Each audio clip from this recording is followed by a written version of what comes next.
In the last video, we saw that we made an object called a Jeep, and it's given a random position each time this runs, right? Because each time this object's going to get a new set of instructions that are internalized within it. If I went in here and I did another object, let Camry, and I did Camry equal new car, and then I need to be able to call the show function on it inside the draw loop, Camry dot show. So you've got two different objects happening at two different places. Now this is where I could give a bit of randomness inside each object. So right now I have each one set to have a width and a height of 50.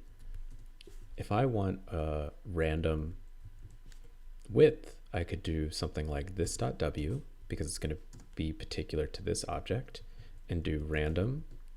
Let's do between 10 and 50. This.w. So now what's going to happen is each time this runs, each object is going to get a different set of widths. Oh, there we go. Some are a little bit smaller, sometimes they're larger.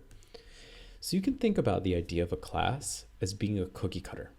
A cookie cutter can cut out a chocolate chip cookie, a peanut butter cookie, a snickerdoodle, a breakfast patty sausage, right?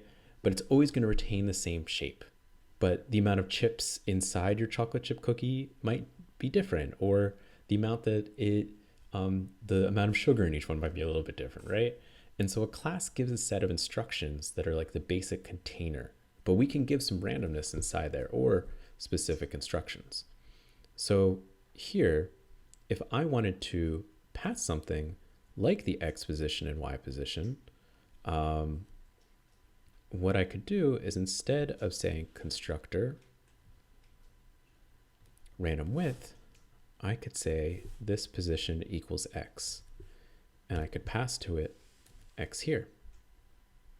And now up at the top, I could say I always want it to be 200, and this one will be at 300.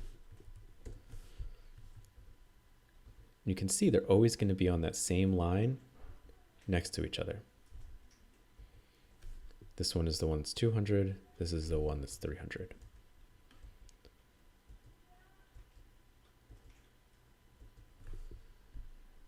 So you can pass as many arguments as you want.